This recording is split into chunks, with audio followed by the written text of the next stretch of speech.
Okay, so as we have seen in the previous two webinars, those were about investments. So this one is different in that sense that this is not really connected to investments, but to I think a more important part of finances, which is how to manage your finances in a very simple way.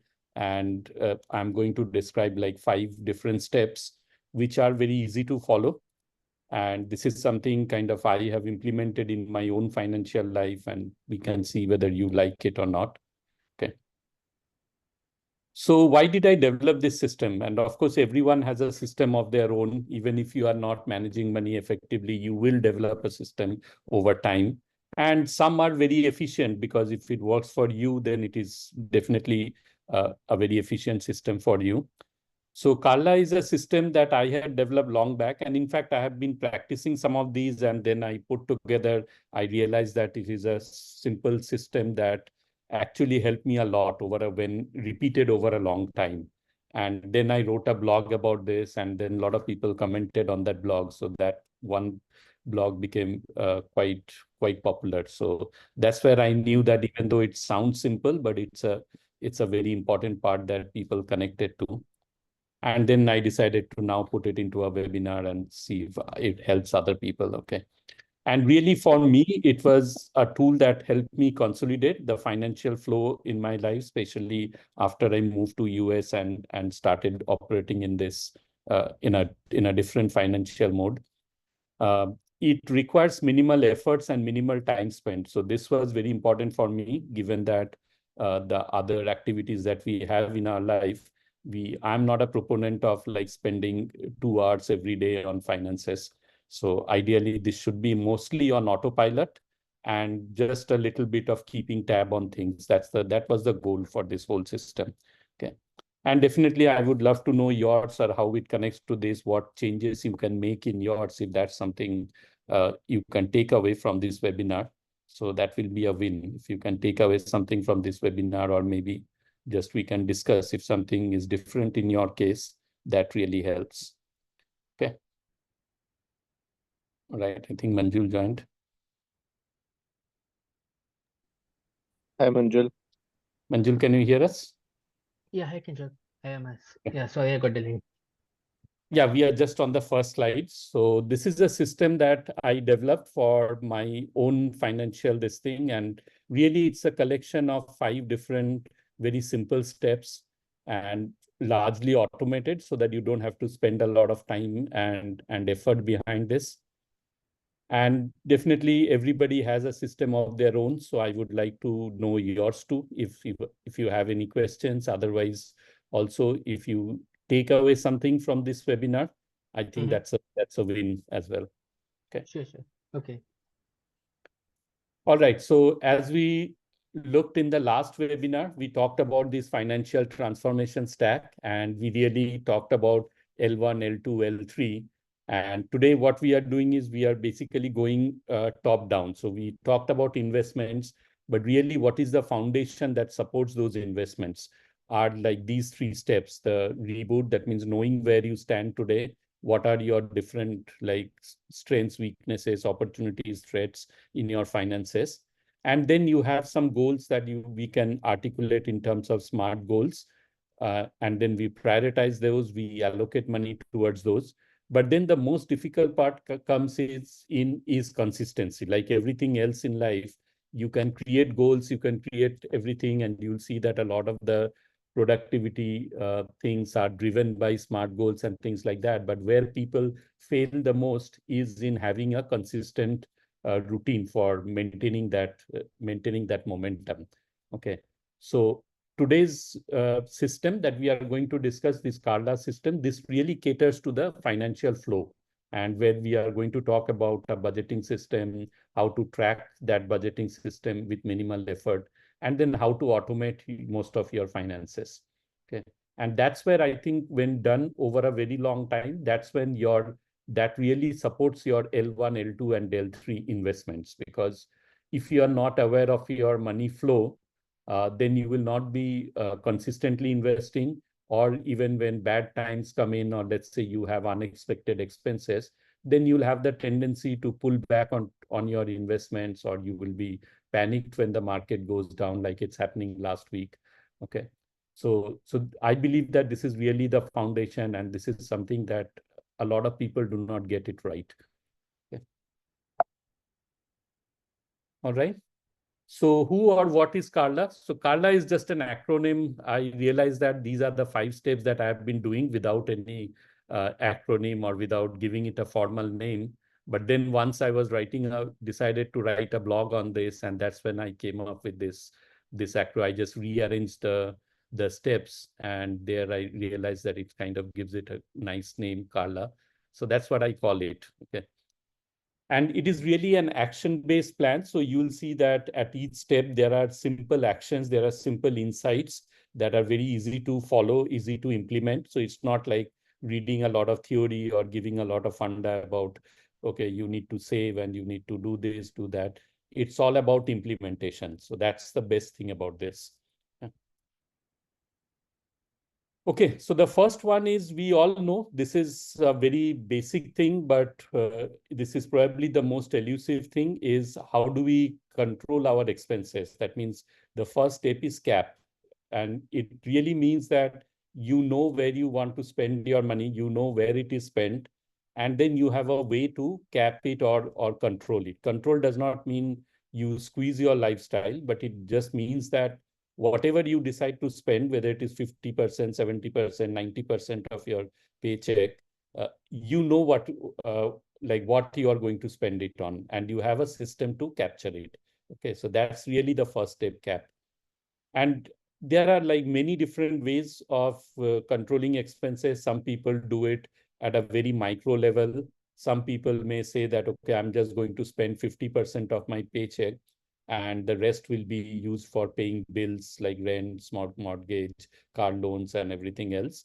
So that could be one way. Then there are some people who say that, okay, this is a very common advice from financial advisors, is pay yourself first. That means you save first, and then you are free to spend the rest of the money.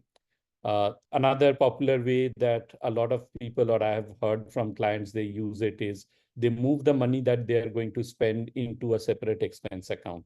And that's also a very good way. That means it's kind of out of mind, out of sight. Uh, out of sight, out of mind kind of thing, that you take it into a different account, and then you pretend that that's only that money that you have in your expenses account, and the rest of them can be invested, or they are kind of paying your larger bills. The other very popular way is you spend on a particular credit card, and somehow you have the discipline to cap it, and then you pay it off at the end of the month. So that's one credit card driven. I mean, kind of using your credit card as a debit card. So before the next bill, you are not revolving it, but paying it off.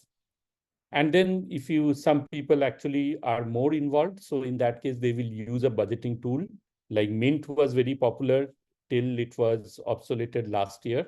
And now it is part of the whole Intuit, I think, financial software packages. And then Every Dollar, this is from the Dave Ramsey group. So Every Dollar is also very popular. It's a very simple budgeting tool, not very sophisticated, but it does the job.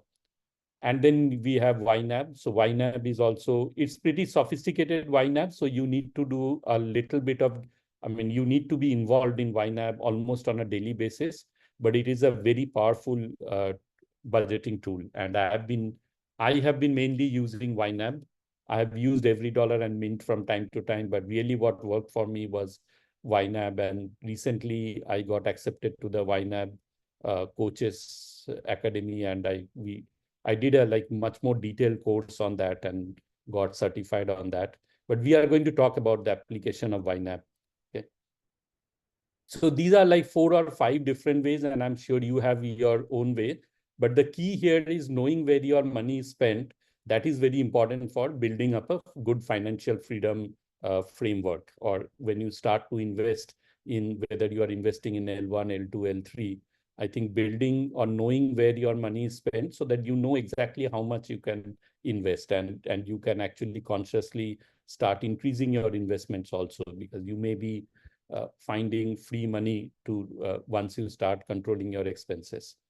But there is another key thing. If you like ask anybody on the street that what are your monthly expenses, the first thing or mostly they will list are only things like groceries, car expenses like gas, entertainment, eating out, these kind of things. But what people miss is what in YNAB term they call that true expenses. And true expenses are really those non-monthly expenses which can actually become very big. These are like some insurance costs. So some of it is fixed. You know them ahead of time, like property taxes if you're not escrowing with your lender. Car repairs can be unexpected. Some part of it can be expected also if you know the regular maintenance cost, but things do break down. So those are your unexpected expenses. Travel can be both planned and unplanned. Sometimes we do travel unplanned, but most of the times we also can plan for the travel. Medical expenses, again, largely unplanned, but there could be a part of it which is planned as well, depending on your medical situation and how much and how you handle your health, basically. Okay. So it is not only important where your money was spent, it is also important to know where your money will be spent, because it's not only just knowing that, okay, last month I spent this much, and then again, end of this month, I will again track it. But you'll see that it does not normally help, or at least I have seen, because if I'm spending $1,000 on groceries, there is a high chance next month also I will spend $1,000 on groceries. So there is nothing new or nothing different that I'm doing month to month. But what happens is if I can plan for these true expenses that are going to come up in a much better way, that's when I really have control of my money. And this is where I'm going to, in this step, one of the actionable items is the plan ahead method. Okay. So what is the plan ahead method? The plan ahead method says that you are going to plan your expenses in a very meticulous way, but without a lot of micromanaging things. So you break down your expenses into three buckets. The first one are fixed category. These are all the bills where you mostly know the amount and it has a due date. For example, your mortgage, you know exact amount, you know the exact due date. Your electricity bill, you know the due date, and possibly you also know the range of that thing. It may vary a little from month to month or season to season, but largely you can take an average, or you can predict that what will be the bill, right? Same for your water bill, same for a lot of other bills, internet bills, and so on. So all of these come into the fixed category, any loan payments that you are making.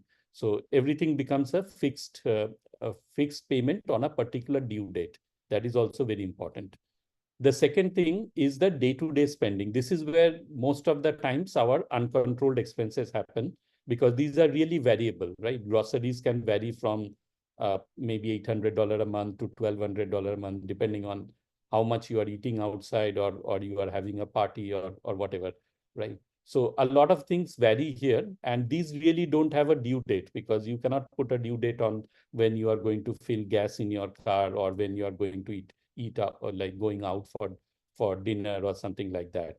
And this is the area that is prone to overspending, and people who really suffer from like not having a budget, or suffer from, let's say, debt, like credit card debts and all. This is the area where they have the maximum stress and guilt, right? Because the first category, you really can't do much about it. Your bills are almost settled. Is maybe once a year or something you may negotiate with some of your vendors. But the second category is where you have the maximum control from month to month. And then the third are the non-recurring random expenses. So this is what we talked about, which are also called the true expenses. And you can have like 2 or 3 categories here. The first one are planned categories. So things like you can plan that, okay, I'll have 2 vacations. So maybe they will cost me whatever, $5,000 each. Clothing can largely be planned, although a lot of people don't. But you can still plan that, okay, every 3 months, I'll probably spend $400, $500 on clothing. Things like registration, car registration, other things, school registration, annual subscriptions.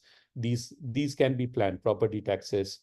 And then you have unplanned category within this random expenses. These are car repairs, medical emergencies, or home repairs, right? Things like that, which you don't know when it will happen, and you also don't know the exact amount that you may end up spending. So you have to take your best guess here, and sometimes you have to be a little conservative. Okay. And then the third category are the goals. And these are basically intentionally you said that, okay, I am saving for my kids' education, I'm saving for my retirement, maybe I'm saving for buying a home. So you put all of those, you put those into smart format, and then you come up with a monthly number for each of those. So there are three other categories. Okay. So if you look at the implementation now, what you can do is the fixed expenses are anyway either auto paid on your or from your account by a particular due date.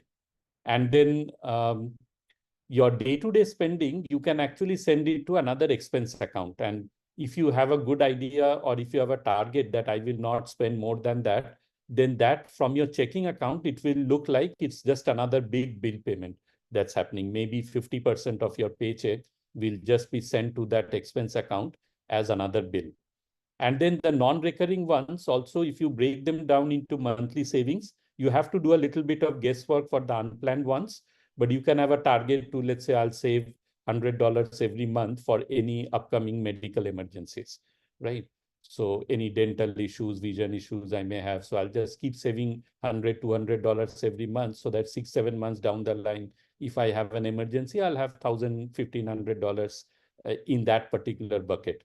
So that way, when you do that, you have also broken it down into fixed bill payment kind of things, like you are paying a bill to your future, right? So if you look at these three categories, now what we have done is implement. If I look at my checking account, it will be very, very predictable from month to month. That is, it's all fixed bill payments. And I can also exactly know the dates when each of these will be paid, because either they are auto paid set up, or they are intentionally sent by me to other accounts. Okay. And one of the things that it helps is laying it down this way is also sometimes what happens is in the middle of the month, we look at our checking account and we see that, okay, we still have $4,000 left. So we may go out and make a purchase, not realizing that there are bills coming down the line. And it happens to me quite a lot. Like in the third week of the month, I know there's money in my checking account, but if I'm not careful, most of the bills are scheduled to be paid in the last week of the month. And that can come as a surprise suddenly if I made a big withdrawal from my checking account. Because just looking, a lot of people do this, that look at the balance and they say, okay, I have money, let me go out and spend a little bit more. But at that point in time, they are not thinking that there are other scheduled expenses that will come till the end of the month. Okay. So here is where the plan ahead method, there is a very simple Excel's template. This actually spreads this whole thing up to multiple months in the future. And that way we can see that this particular planning that we are talking about in your checking account, you can see the effect of any large expenses or unplanned expenses, how it trickles down over the months. So this is really I got it. So first of all, this plan ahead method, this is not my invention. A disclaimer here. So I got it from another fellow coach who I'm into a coaching community where whoever that head coach or she has been coaching for last 15 years. So she developed this plan, and I really like the simplicity of this. And that's when I started adopting this. Only a few months back, I ran into this. So I took a screenshot of her demo budget, and it really like if you look at your main account, this person, for example, gets paid twice a month, and let's say both the spouses get paid, so they have two paycheck entries here, and there is a starting balance, a very little starting balance from the previous month, and let's say from this October they start tracking their expenses. So the first category, the one in red, is where they are sending this spending account, spending money to another account. Now these numbers may not be realistic, so it's just a kind of format that is important. And then they have a set of bills that are set up here. So I found that one thing is when I list these bills like this, I also get to know the due dates of each of my bills. And sometimes there are extra like auto pay or subscription setup that I really don't want to continue. So when you do this exercise one time, you'll also realize that whether all of these are required or are you kind of paying somebody just because of laziness, right? That you have not gone ahead and canceled that subscription. But really, when you lay these out, then you can see that everything from here, the first one is a clearly treated as one bill, one fixed bill, that is $400 every paycheck. And then there are due dates for each of these where again the amounts may vary a little bit, but there's a good amount of idea this person has what they pay for auto loan, for student loans, and other things. Okay. And then the remaining becomes the balance, which gets added to the next paycheck. So the next cycle also, they have a bunch of other bills that are to be paid, mortgage and things like that. And then they have, somehow this person has put all their goals in the second paycheck, but that's not necessary. You can have part of these here as well. And the goals and like repairs, maintenance, these things are also tokenized into monthly amounts. And then those monthly amounts are kind of subtracted from the overall remaining amount.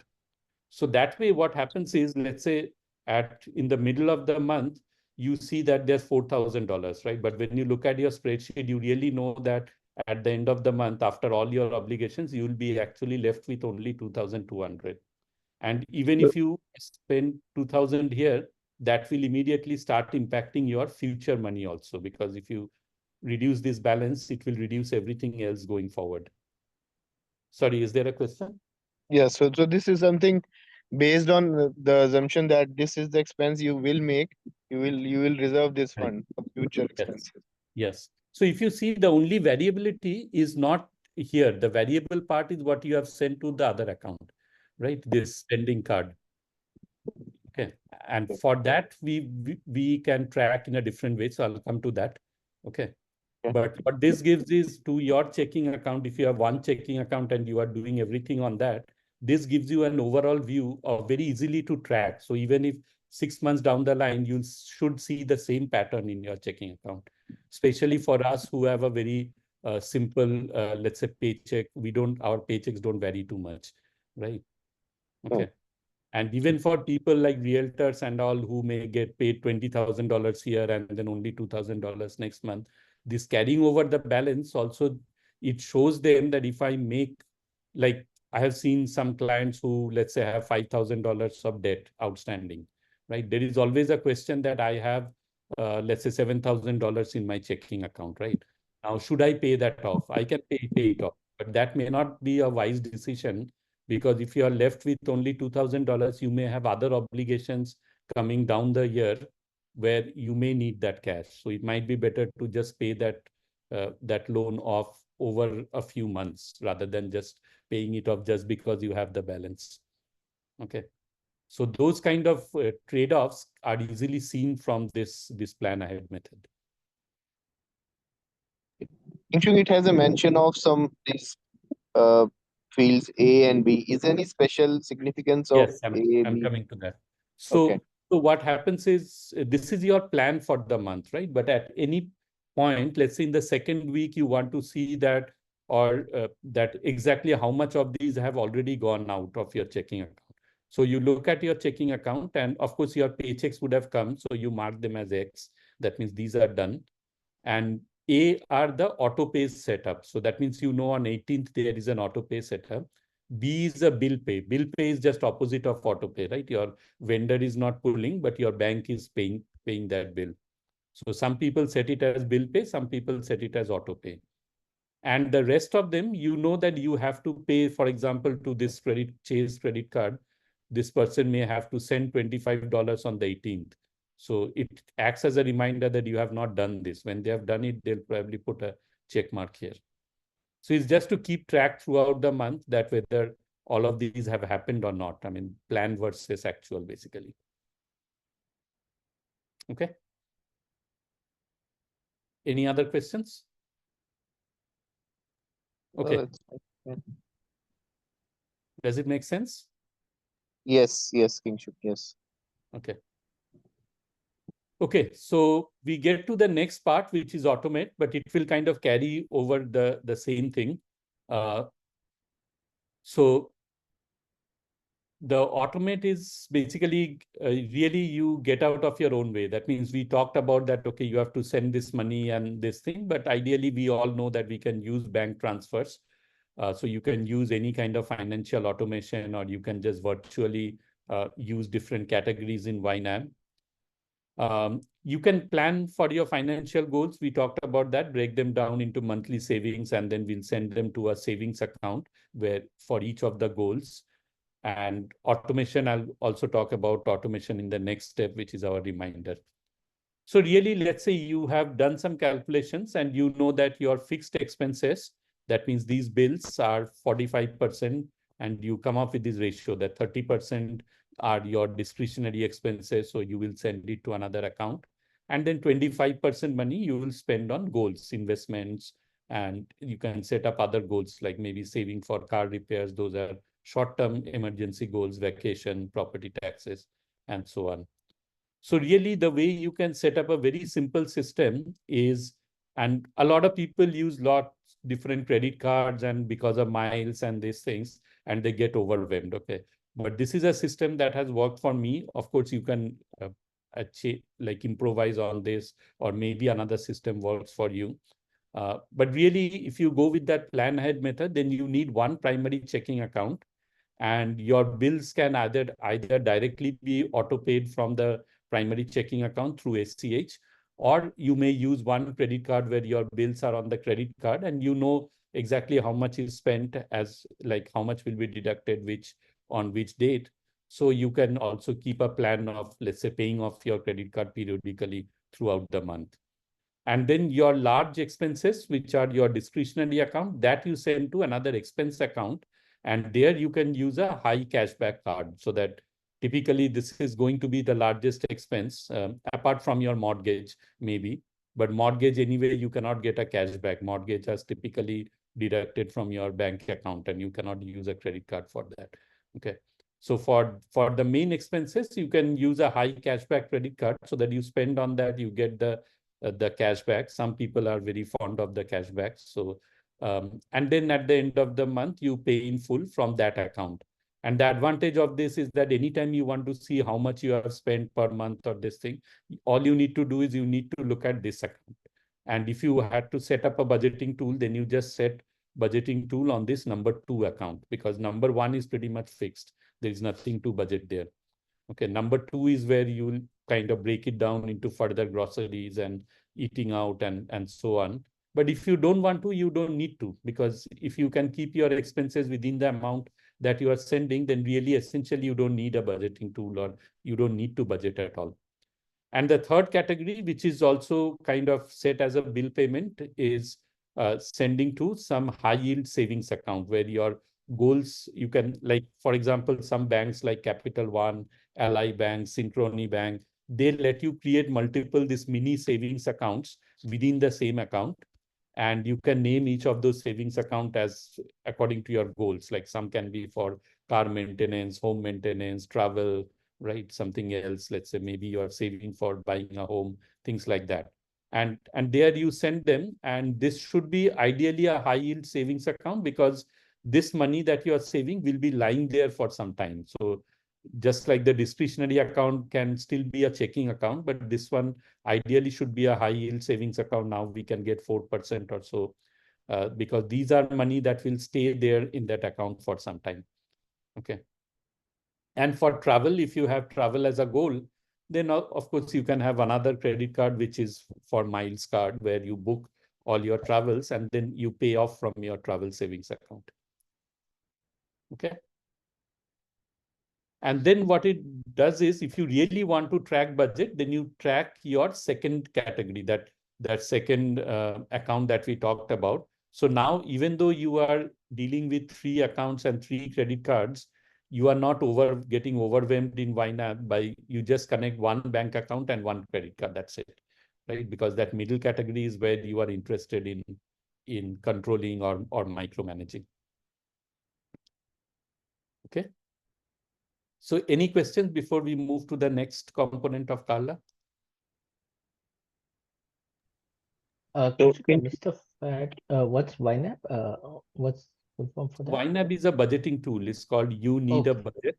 Okay. Okay. It's a budgeting tool where you can plan your budget. You can give, like, as they say, there are four principles. Give every dollar a job. You can Mhm. plan for your true expenses, which do not have monthly. So you can create savings categories within that.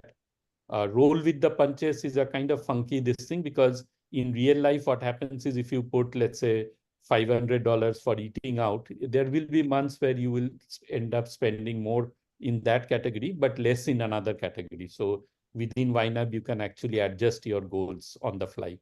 So Okay. that's why they call it roll with the punches. And finally, the beautiful thing is age your money.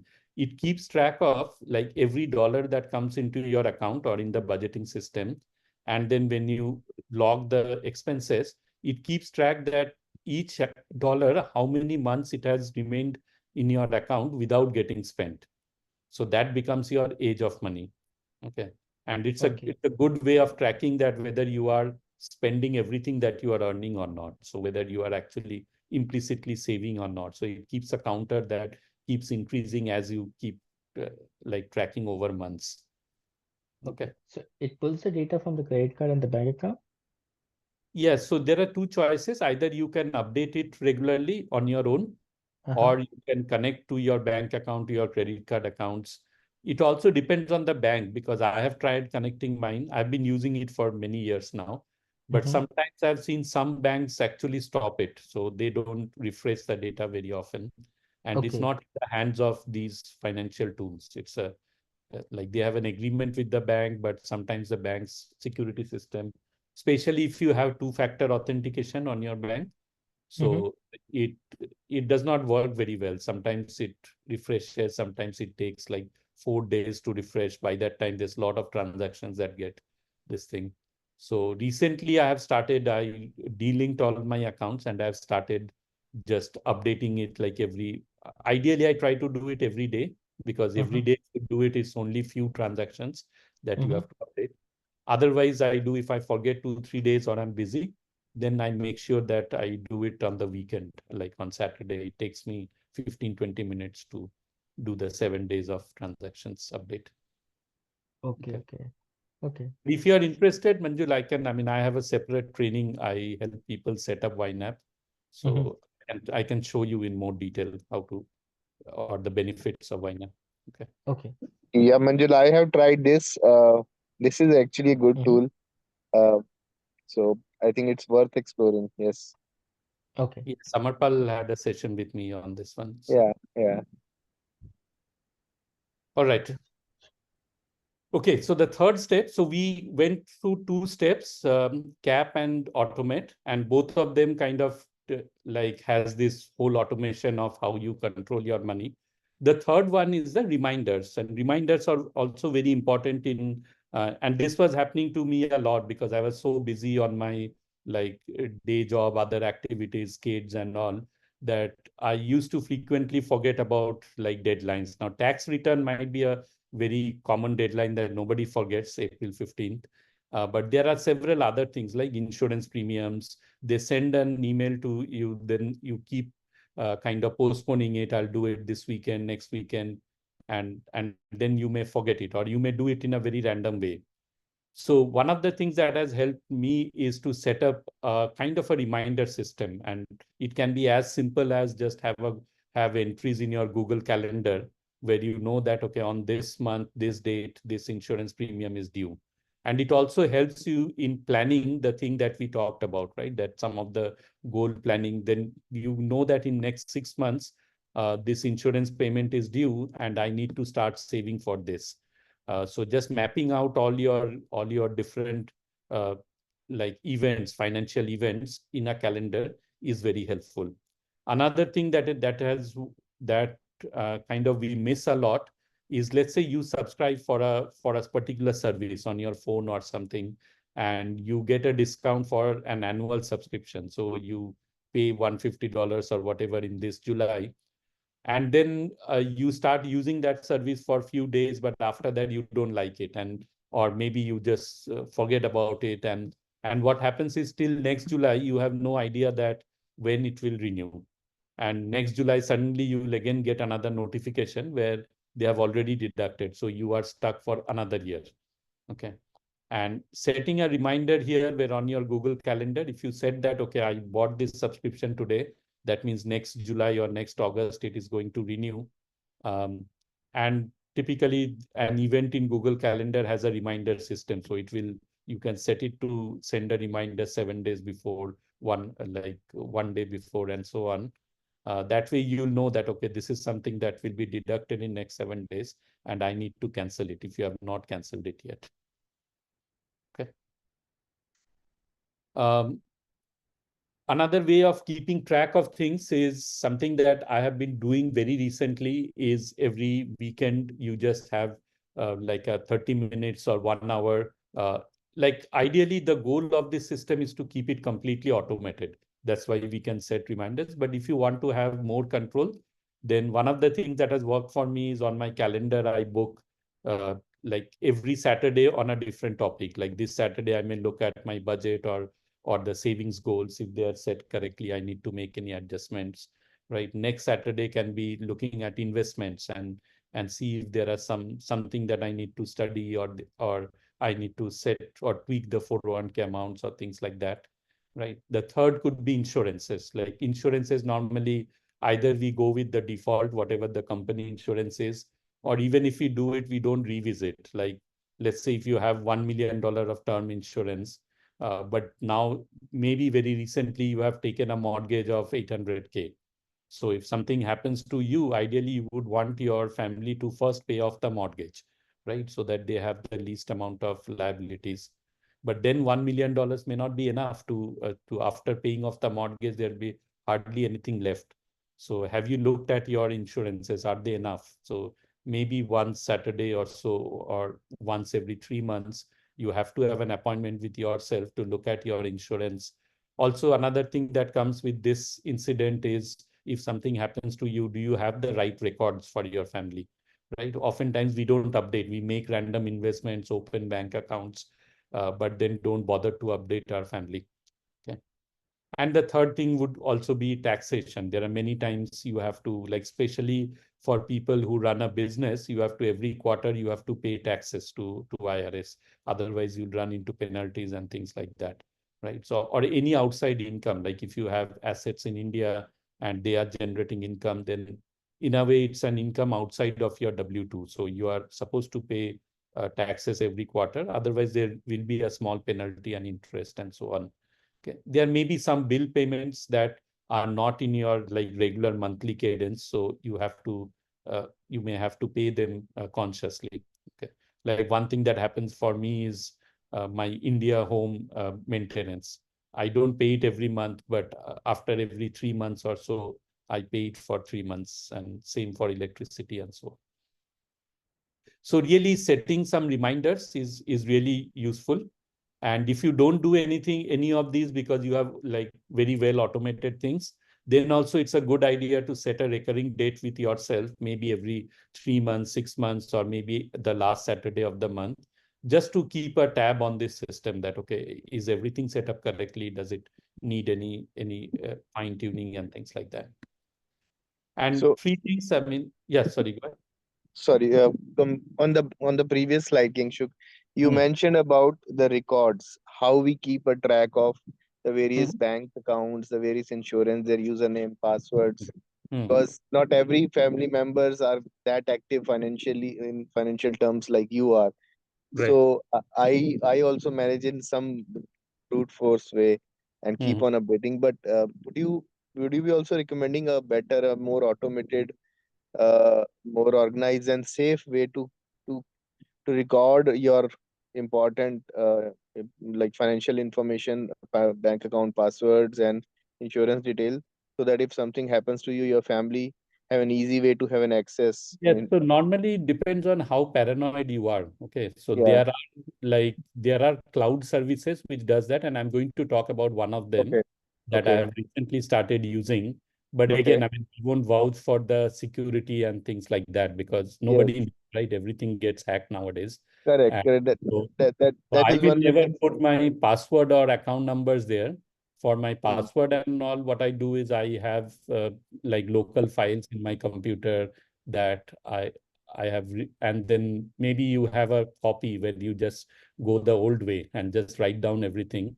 And that's I why having a yeah, recurring date with yourself is important. That let's say every yes, 6 months you look at that copy and just update the numbers there.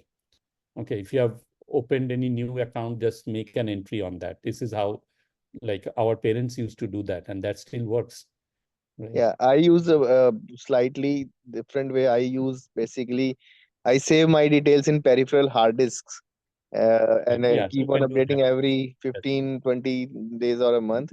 But again, sometimes critical password you change and you forget to update. So, and cloud is Passwords good. are And not a big problem because passwords, what happens is typically like anybody can do, your family can do a forgot password, right? And they yeah, will have access to your phone, they will have access to correct, correct. your email account. So all you need to give them is password to your email account. Yeah, yeah, yeah. And Okay. if they have that, they can reset any password. What they need to know is really where all the money is, like what are all the accounts. They don't even need to know the username. Yeah, Like yeah. websites provide you a way to retrieve your username, or in the worst case, they'll go to that bank and say, okay, give proof and say, okay, this person, and through SSN or date of birth or other proofs, they'll be able Right. to cover your account, right? What is Yeah, I most create. important at the top level, knowing what to do and where to go. Yeah, I created a normal Word document, and again, didn't have. I did not saved in the cloud, but again in a hard disk in some encrypted manner. That's how I kind of Right. keep Yeah, it safe for that's them. good enough. If it is working for you, that's good. Yeah. But I will show you Okay. another system that I have recently discovered. Again, I'm very cautiously using that, so I'm Hmm. definitely not recommending it. Okay, Okay. but we'll come to that. Okay. Um, so really reminder, you can set up in three ways. And again, these are the three I use. There are, of course, many different in the on the cloud or this thing. But I use Google Calendar where I put these event markers. There is a tool called Todoist. This is also very good to maintain your to-do list.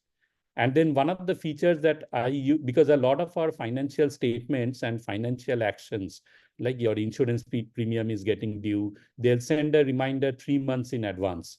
And let's say for some reason, either you don't have the liquid cash or you don't want to pay so early.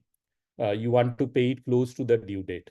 So one of the features of Gmail that I really like and I use is snooze until. That means that mail, you can set a date on that snooze button. You see that clock button. If you click that, it will give you an option to pick a date and time to snooze this email. That means this email will go to a snooze folder, and at that date, it will magically come back to your inbox. So that means you are setting a reminder for yourself at the right time. Okay. So when I clean up my Gmail, this is the way I set up things that I need to take action after some time. And then calendar is of course there, and Todoist is also another thing where you can keep track of your financial actions. Okay. Yeah, the fourth one is learning. So this is also very important. Financial education is very underrated. And a lot of people like us who are from non-financial backgrounds, like I had no reason to learn about finances, just kind of I got very interested once I realized what an effect it can have on other parts of your life. But not everyone may be so interested in that. And that's where I think it's a big challenge for a lot of people to know that how much financial education should I seek. Okay. And really, a thing is the more you are educated, that directly translates to your financial growth because you will know options, you will become more mature financially. But then it is also true that in today's world, we are overwhelmed by information. Like even if you, let's say, try to subscribe to some YouTube videos or try to read finance books, probably the whole market is like flooded with finance books and YouTube videos on personal finance. Uh, so that is one of the reasons I started these master classes, because all of these are kind of like a very curated information from a lot of sources. Okay, so the previous webinars that I made on the tax advantage accounts, the L1, L2, L3, like there's a lot of books and like study behind those. So that way, I think one of the things is if you come to those master classes that I'm now running, every week. That should also help start getting your this thing. And at least you will get the pointers of what to go and look for. Like in one of the webinars, I talked about HSA, right? A lot of people do not know how to use HSA. That is one of the best tax saving vehicles that we have today. And I know in our office also, there are people who have not even subscribed to that HSA. So they can go and at least see the advantages, disadvantages, the constraints that are around HSA and make a decision whether it is good for them. So having that knowledge is very, very important. And really, if you want a more structured way, then I would say there are really 4 steps in which you should start learning. The first one is, how do you know your finances are in good shape? A lot of people think that, okay, if I'm earning enough and I'm spending less than that, if I'm able to afford the things today, then I don't need to know beyond that, right? They are busy in their day-to-day life and this thing. But then suddenly they'll realize that their kids' education is just 2 years away, or even in their late 50s, people, a lot of Americans realize that they have probably less than $10,000 saving, because all they were doing is they were earning, spending, and not really thought about how to do their retirement planning or how to plan for other goals. Like people who get into debt has this problem of not looking ahead and seeing that, okay, what other like expenses I may run into. So it's not just looking at today that is important. It is to know that, okay, are your finances ready for dealing with any kind of emergencies? Are your finances set up for dealing with future you, or your future goals and dreams? So the second thing also in the implementation, you take your goals, you give it a financial angle to that goal. And then when you work it backwards, then you can articulate your goals. You can start saving for those goals proactively. So there are things to learn in that as well, and which is what we are doing in these webinars. How to handle your cash flow. So just having goals is not enough. You have to take the right action, have to save the right amount of money, control your expenses so that your goals are not compromised. That's what we discussed today in the first 2-3 steps. And then finally, how to invest your money. So there's a lot of kind of myths and a lot of conflicting opinions on investments. And in the previous webinar, we have seen how to kind of demystify that into L1, L2, L3, so that you know that you need to go step by step. So if somebody is coming and pitching you L3 product, you should be able to say whether it is at this point, is it relevant to me or not, right? If I don't have my L1 set up yet, then I don't need to. I can just ignore that person for now. So another good thing I have seen to get curious in finances, and this is how I started, was when I got ripped off like many years back by an insurance product. That's when I started digging that, okay, what is this about? Why did I pay so much in commission? Then I started looking at what other alternatives. I ran into mutual funds. Then I went deeper into mutual funds, started looking at their expense ratios and so on. So really, it does not need to start in vacuum.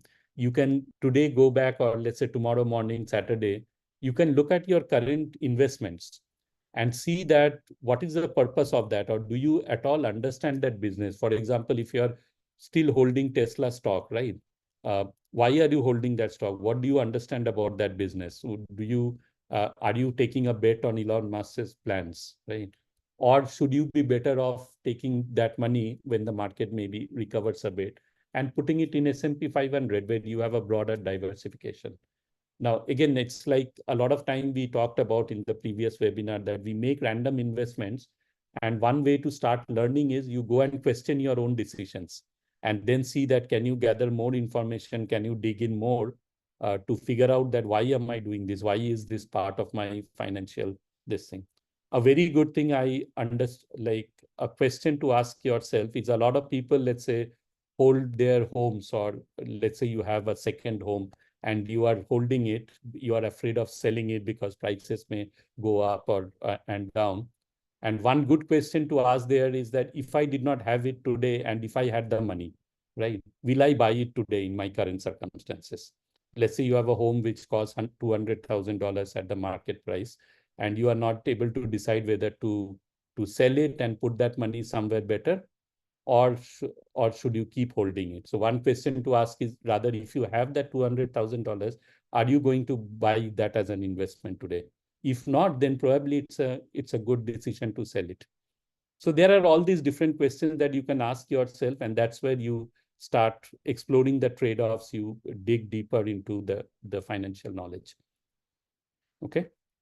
But if you are fond of reading books, here are 4 that I will recommend. I really like these books over all the books that I have read.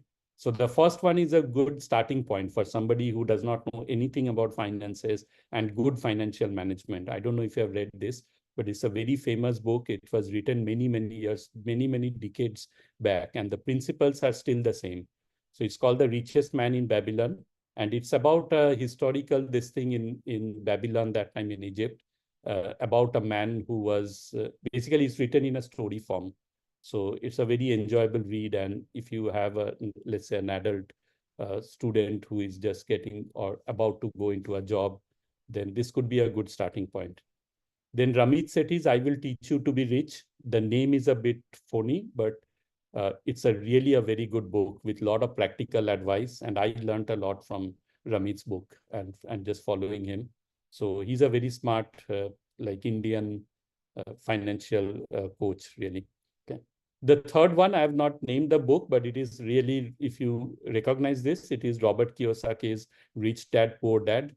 And that book has a lot of, I would say, a lot of information which may not be relevant to everyone. It's like he made his money in real estate in 2008 when things were crashed. And then from then onwards, he basically sells his courses and books. But one of the concepts that I got from there is this EBSI.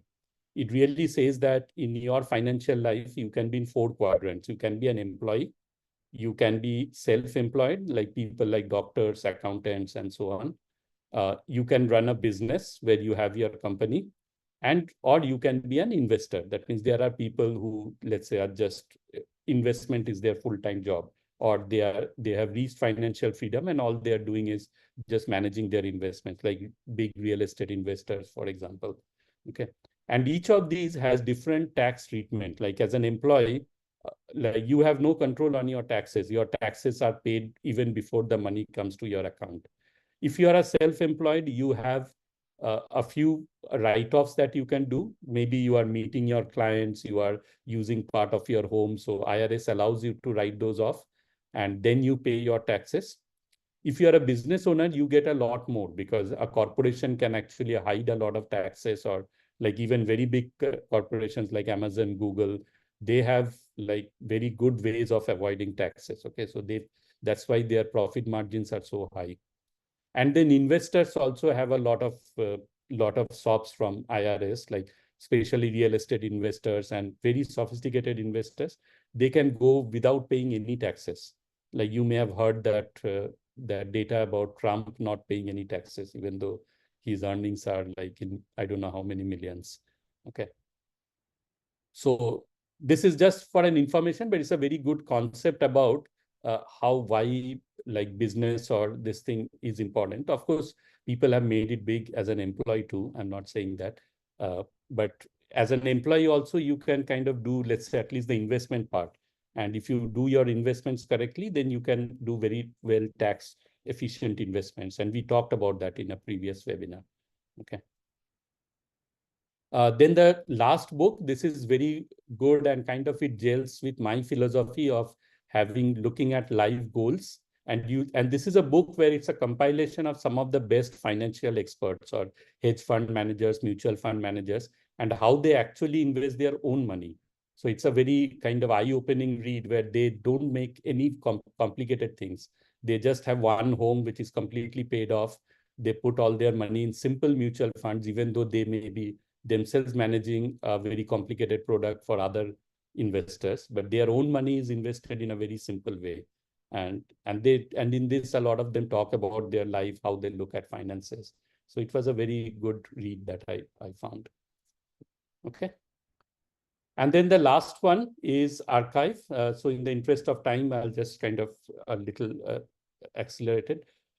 So this one, we all know that as we talked about, if something happens to us, our family should be able to find our financial records. If we are suddenly called for tax audit, you should have a system to quickly get things. If you are selling your home 10 years down the line and you need to find some important document, you need to have that.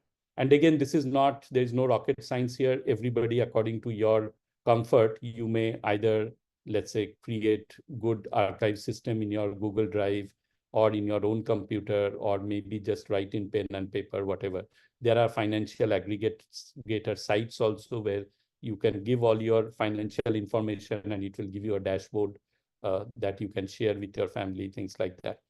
But really choose a place of your own, and so this can take some time. I mean, I still, from time to time, I still do not have a perfect system. It goes out of sync from time to time, but that's why that reminder and these two are go hand in hand, basically. Okay, and the part of learning also. So one of the things I find useful is Gmail labels. So when a mail comes in, either a bank statement or some, let's say, income tax thing or an investment or some medical bill, I just use one financial label, and under that I have individual labels where I just file that email, so that at any time if I need to look at some tax document, I can just go to this folder and it has everything for years. So this is a very simple system to implement for, because a lot of our financial data comes through on our emails, on your personal Gmail or whatever you are using. And on the right side, there is a site called kubera.com. Again, as I said, a disclaimer, I just discovered them very new. And what they do is, you may not put your account numbers and everything. In fact, they discourage you putting your account numbers, but you can just list your holdings there. Let's say you have Tesla stock or S&P 500, you just list the number of units, and it gives you a good dashboard of where your investments are spread. And it also gives you a little bit of projection of like they call the feature called fast forward, where you can see in next 5 years, 10 years, how things will grow. And they take some data from you, that what will be your income, what will be your savings rate, and so on. So it's very simple linear calculations. But one of the features that I liked is, what they do is this portfolio that you can, and you can put any name into that. You can say, okay, in, let's say, in Vanguard, I have S&P 500 of this much amount. And you put that, and this entire portfolio picture, what they do is, for 60 days, if you don't log in, then they check they'll keep sending you reminders to see if something happened to you. And if not, then after 5 reminders, they will basically send it to one of your beneficiaries. I obfuscated the names because this video will go to YouTube. And then if your beneficiary also does not respond, then you can also assign another trusted angel, maybe one of your, let's say, children or somebody else that you can trust. Then let's say your spouse is not responding for some reason, then it will go to that person, so that that person can now know about the portfolio and take the right actions. Okay. So this is an automated system that will actually inform your family of at least where all things are. And then, of course, they can dig into the details by this thing. And it is not advisable to put your passwords and all into this.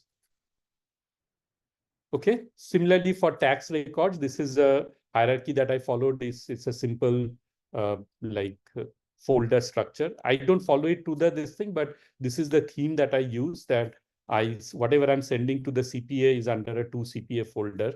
And then when they work, I get another put things into another folder from CPA, all the drafts that I am getting.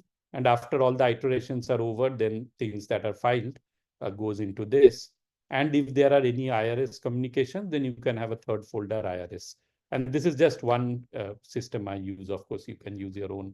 And this is under, like, for every year, you can repeat this same structure. So that's it. These are the 5 things. And this kind of handles all your entire financial flow. It like cap, automate, reminder, learn, and archive. Yeah, that's my last slide. Any questions?